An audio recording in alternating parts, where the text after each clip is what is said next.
Organize, agitate, educate, must be our war cry. I declare to you that woman must not depend upon the protection of man but must be taught to protect herself, and there I take my stand.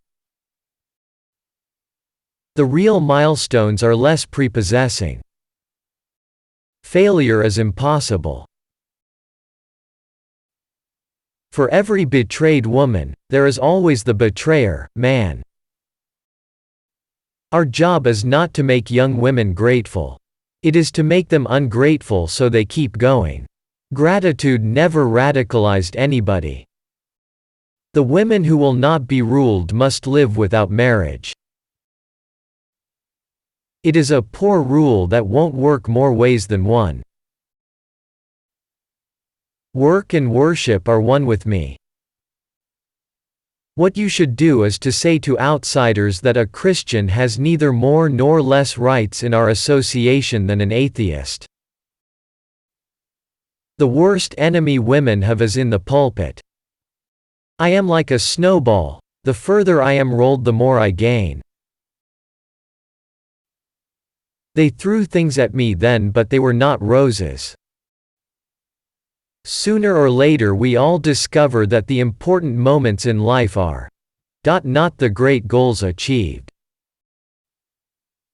Resistance to tyranny is obedience to God. Forget conventionalisms. Forget what the world thinks of you stepping out of your place. Independence is happiness.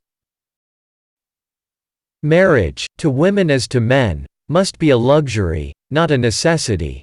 An incident of life, not all of it.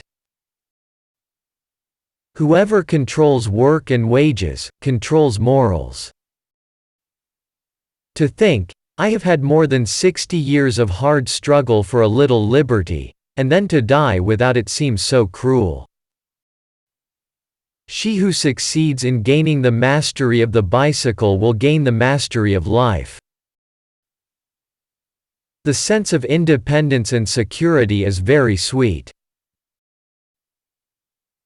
Before governments were organized, no one denies that each individual possessed the right to protect his own life, liberty, and property. The picture of free, untrammeled womanhood. During this transition period, single women make comfortable and attractive homes for themselves. I hope the 20th century will see the triumph of our cause. Think your best thoughts, speak your best words, work your best works, looking to your own conscience for approval. Let me tell you what I think of bicycling. I think it has done more to emancipate women than anything else in the world. We formed it, not to give the blessings of liberty, but to the whole people, women as well as men. I think the girl who is able to earn her own living and pay her own way should be as happy as anybody on earth. I don't want to die as long as I can work. The minute I cannot, I want to go. The only chance women have for justice in this country is to violate the law, as I have done, and as I shall continue to do. His love, his chivalry, and his desire to protect the woman in the barbarous periods of pillage, lust, and war. There never will be complete equality until women themselves help to make laws and elect lawmakers. I stand and rejoice every time I see a woman ride by on a wheel. When a woman has a newspaper which fear and favor cannot touch, then it will be that she can freely write her own thoughts. I pray every single moment of my life, not on my knees but with my work.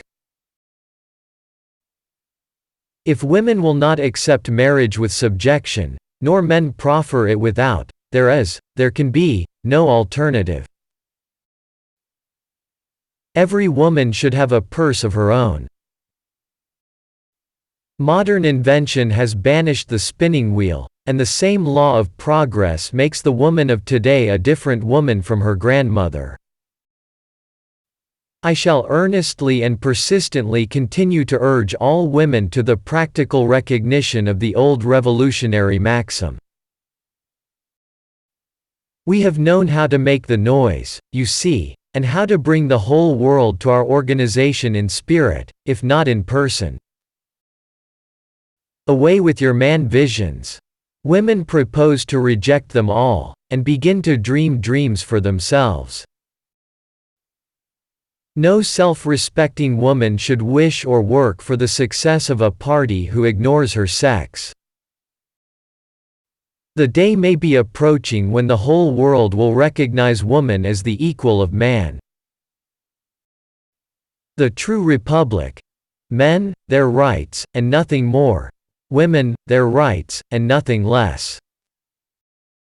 Many abolitionists have yet to learn the ABC of woman's rights. It was we, the people, not we, the white male citizens, nor yet we, the male citizens, but we, the whole people, who formed the Union. Join the Union, girls, and together say equal pay for equal work. I do not demand equal pay for any women save those who do equal work in value. I do not consider divorce an evil by any means. It is just as much a refuge for women married to brutal men as Canada was to the slaves of brutal masters. My prayer is to lift women to equality with men. The women of this nation in 1876 have greater cause for discontent, rebellion, and revolution than the men of 1776. We throw to the winds the old dogma that governments can give rights. There shall never be another season of silence until women have the same rights men have on this green earth. You will ask and will accept, nothing less nor more because of your sex. The one distinct feature of our association has been the right of the individual opinion for every member. Make them understand you are in their service as workers, not as women. The prolonged slavery of woman is the darkest page in human history. Her best interests and happiness do not seem to have been consulted in the arrangements made for her protection. No man is good enough to govern any woman without her consent. Women, we might as well be dogs baying the moon as petitioners without the right to vote. The religious persecution of the ages has been done under what was claimed to be the command of God. Cautious, careful people, always casting about to preserve their reputations, can never effect a reform.